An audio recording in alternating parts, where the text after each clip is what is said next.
दोस्तों, कैसे हैं आप सब। आई होप आप सब अच्छे होंगे। मैं सूर्य प्रकाश दुबे। तो यहाँ पे हमको सबसे पहले एक रसियन, ठीक है, रसियन साइंटिस्ट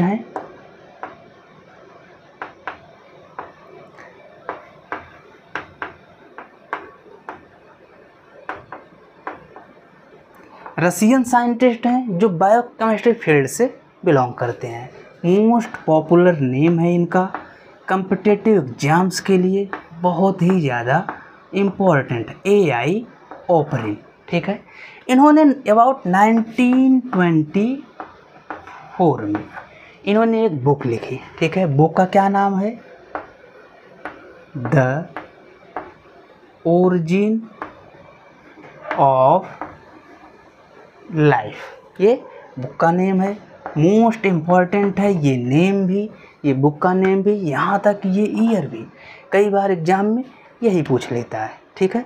इस बुक में इन्होंने मेंशन किया एक थ्योरी का नाम क्या है? मटेरियलिस्टिक थ्योरी, ठीक है।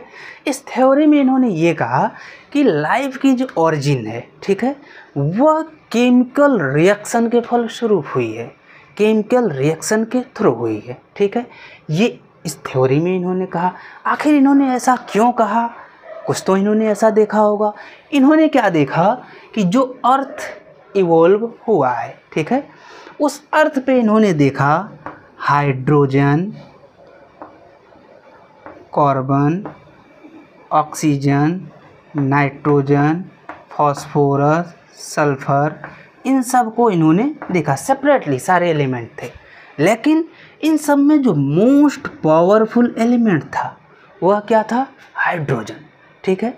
एक और यहाँ पे इंटरेस्टिंग पॉइंट है कि उस समय सारे के सारे सिर्फ एलिमेंट फॉर्म में थे, कोई कंपाउंड नहीं था, ठीक है। ये एक बहुत इम्पोर्टेंट पॉइंट है। अब आगे हुआ क्या? हाइड्रोजन मोस्ट पावरफुल था, ठीक है। इसने किया क्या? ये ऑक्सीजन के साथ मिलके क्या बना लिया? H2O बना लिया, राइट। हाइड्रोजन नाइट्रोजन के साथ मिलके क्या बना लिया? NH3, अमोनिया बना लिया, ठीक है। लेकिन हम सभी को आज के टाइम में क्या मालूम है कि लाइफ के लिए सबसे इम्पोर्टेंट क्या है? ऑक्सीजन, ठीक। तो यहाँ पे हाइड्रोजन ऑक्सीजन से मिलके सारा H2O बना लिया। फ्री ऑक्सीजन अवेलेबल ही नहीं था, इस वजह से लाइफ की ओरिजिन पॉसिबल ही नहीं थी। फिर से यहाँ से एक इम्पोर्टेंट वर्ड आता है, कॉम्पिटिटिव एग्जाम्स में बहुत बार पूछा गया है, ठीक है, सभी जानते भी होंगे, केमिस्ट्री में पढ़े भी हैं। रिड्यूसिंग, ऑक्सीडाइजिंग, दो वर्ड आते हैं। क्वेश्चन क्या आता है कि लाइफ की ओरिजिन जब नहीं हुई थी, ध्यान से सुनिएगा क्वेश्चन, लाइफ की ओरिजिन जब नहीं हुई थी उस समय का एनवायरनमेंट कैसा था, ठीक है। ऑक्सीडाइज्ड एनवायरनमेंट था या फिर रेड्यूस एनवायरनमेंट था? राइट आंसर क्या होगा? रेड्यूस। ऐसा क्यों? क्योंकि उस समय हाइड्रोजन बहुत ज़्यादा था, सारे ऑक्सीजन को उसने कैच कर लिया था, कैप्चर कर लिया था, ठीक है। इसलिए उस समय का एनवायरनमेंट कैसा था? रेड्यूस टाइप था। अगर हिंदी में हम बात करें तो हिंदी में रेड्यूस को क्या बोलते हैं? अपचायक। और ये जो क्वेश्चन है ये रेस एक एग्जाम होता है, RAS, उसमें ये कई बार पूछा जा चुका है ऑलरेडी, ठीक है। अब हम फिर यहाँ आगे देखते हैं। आगे हम क्या देखते हैं? आज के टाइम का जो हम लोगों का एनवायरनमेंट है, अगर ये पूछा जाए कैसा है तो सिंपल में हम यही कहेंगे आज के टाइम का एनवायरनमेंट ऑक्सीडाइज्ड है। मीन्स इस समय ऑक्सीजन प्रॉपर अवेलेबल है पूरी तरह से, ठीक है। फिर हम आगे चलते हैं। आगे हम ये देखते हैं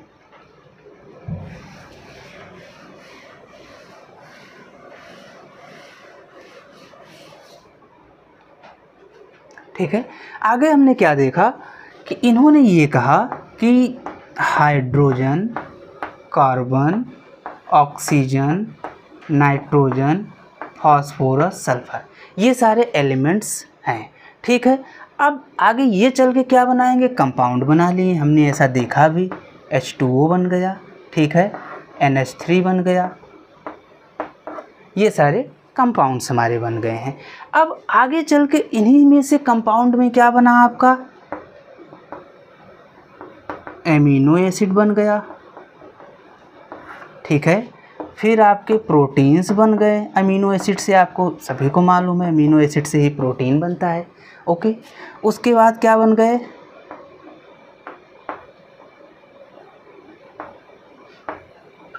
कार्बोहाइड्रेट बन गए। उसके बाद क्या बन गए, फैटी एसिड बन गए, राइट। तो ये सारे हमारे कंपाउंड्स बन गए, उसके बाद ये देखा गया। लेकिन आगे चल के फिर हमने क्या देखा कि ये सारे क्या हैं, मोनोमर हैं। इन सब से आगे चल के पॉलीमर भी बने, जैसे फैटी एसिड एंड ग्लिसरॉल। इनसे क्या बन गया, फैट बन गया, लिपिड बन गया, ऑयल वगैरह बन गया, ठीक है। अगर हम कार्बोहाइड्रेट से देखें तो इनके मोनोमर में हमको क्या पॉलीमर में क्या मिला, हमके स्टार्च मिल गया हमको, ओके, ग्लाइकोजन मिल गया, ओके। उसके बाद सेलुलोज मिल गया, ठीक। ये सारे हमको इनके पॉलीमर में मिला है, ठीक। अब यहाँ पे फिर एक इम्पॉर्टेंट क्वेश्चन आता है, आगे हम देखते हैं क्या।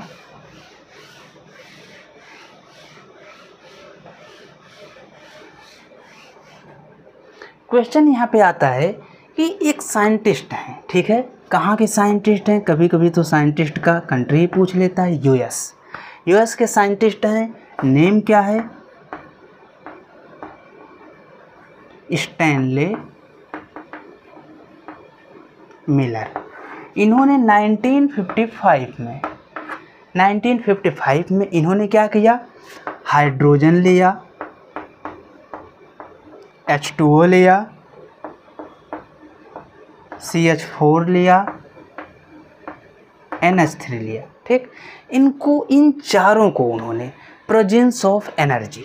अब फिर से यहाँ एक पॉइंट आ सकता है, आखिर ये सारे रिएक्शंस हो रहे हैं तो एनर्जी कहाँ से आती होगी। तो इसके लिए बेसिक आंसर है, सभी को जानना है, ठीक, कि cosmic rays and UV raise.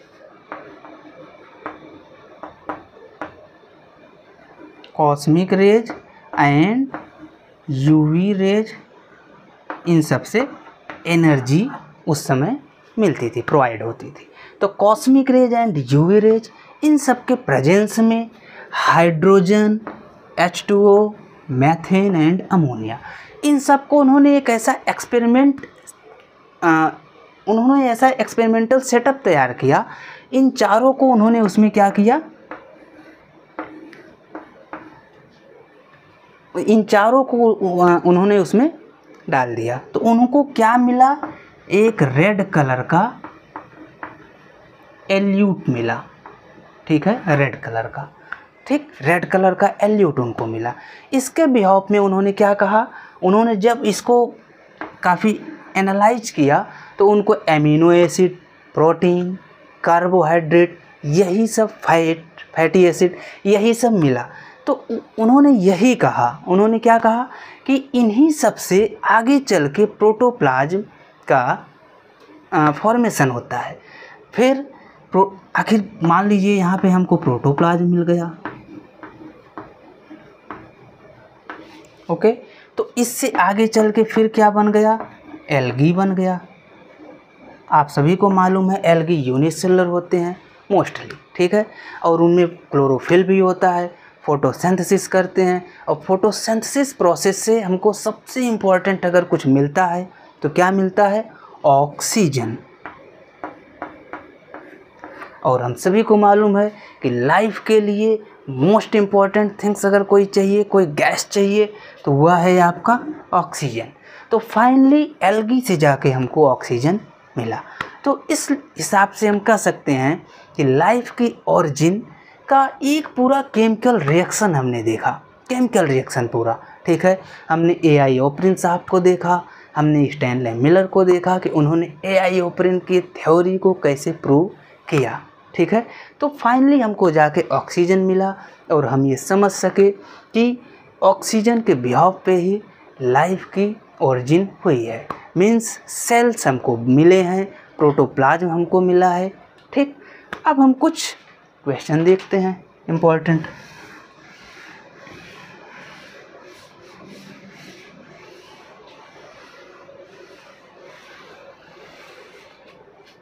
जो क्वेश्चन अक्सर कई बार एग्जाम्स में पूछे गए हैं। ठीक है, सबसे पहला question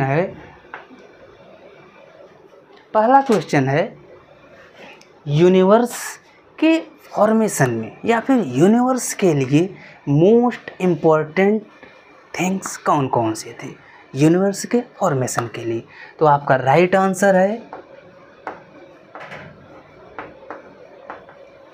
matter and energy. Universe के फॉर्मेशन के लिए या फिर यूनिवर्स के लिए सबसे इम्पॉर्टेंट अगर कोई चीज़ था तो वह था मैटर और एनर्जी। ठीक, सेकंड क्वेश्चन पे आते हैं। लिविंग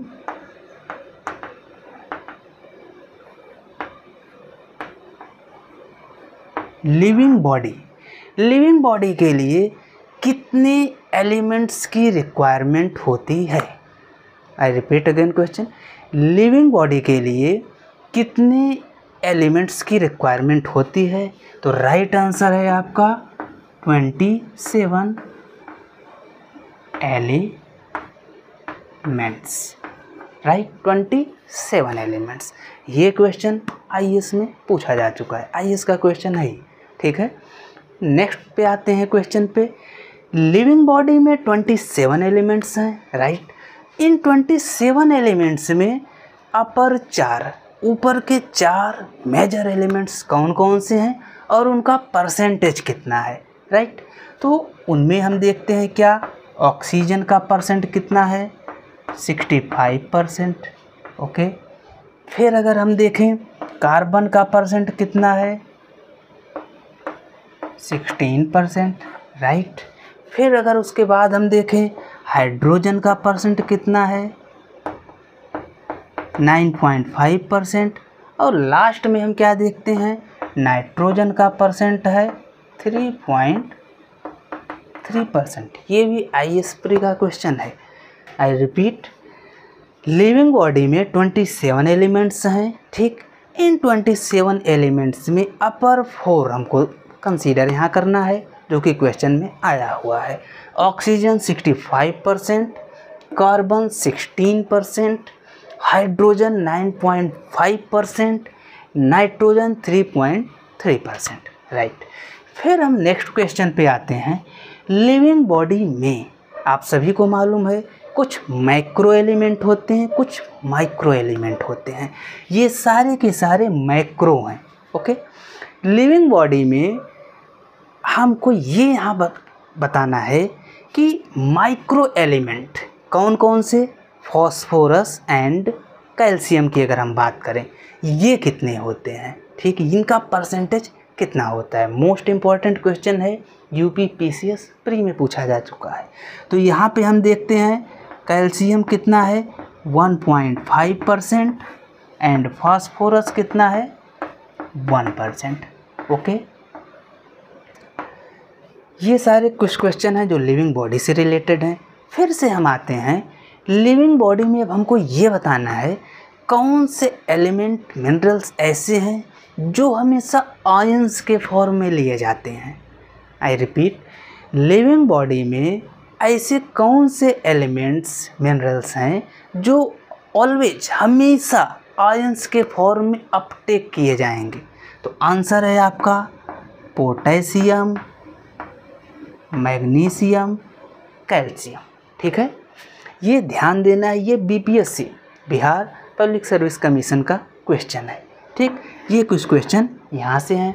फिलहाल हम थोड़ा सा क्वेश्चन और देखते हैं।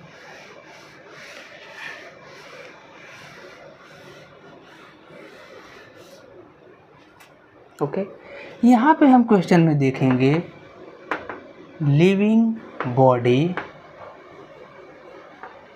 इसको हम दो पार्ट में डिवाइड करते हैं। सिंपल में ये पूछा जाए कि लिविंग बॉडी में जितने भी कंपाउंड्स केमिकल हैं वे किस फॉर्म में हैं, तो हम दो नाम लेंगे।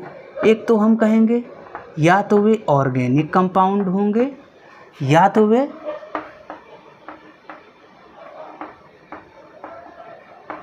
इनऑर्गेनिक कंपाउंड होंगे।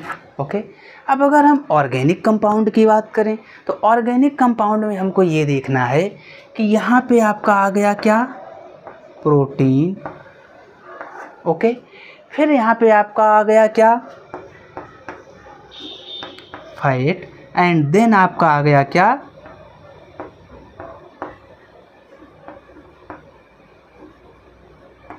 कार्बोहाइड्रेट। ओके, अब अगर हम इसमें ये देखें कि प्रोटीन हमारा कितना है, तो ये है आपका 14% पाया जाता है। फैट अगर आपका पूछा जाए तो ये आपका 3% है, एंड कार्बोहाइड्रेट आपका 1% है। इन सभी में से ये सारे क्वेश्चंस आपके एग्ज़ाम में पूछे जा चुके हैं, जिनमें मोस्ट इम्पॉर्टेंट आपका प्रोटीन का है। कई बार ये परसेंटेज एग्ज़ाम में पूछा जा चुका है कि प्रोटीन कितना % होता है, राइट। अब अगर हम इनऑर्गेनिक की बात करें तो यहाँ पर आपका वाटर आ जाता है जो कि अबाउट 80% होता है। उसके बाद आपका एसिड,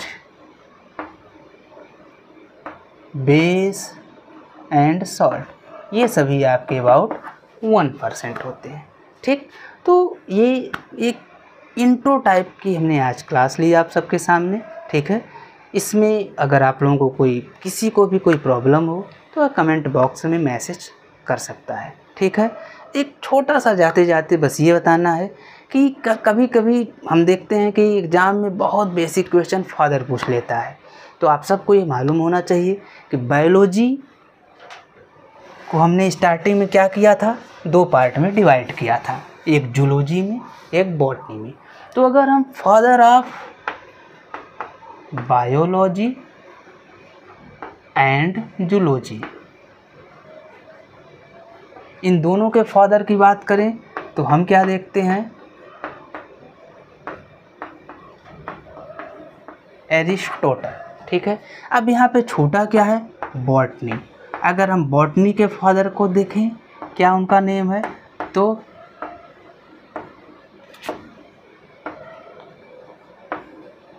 थियोफ्रेस्टस।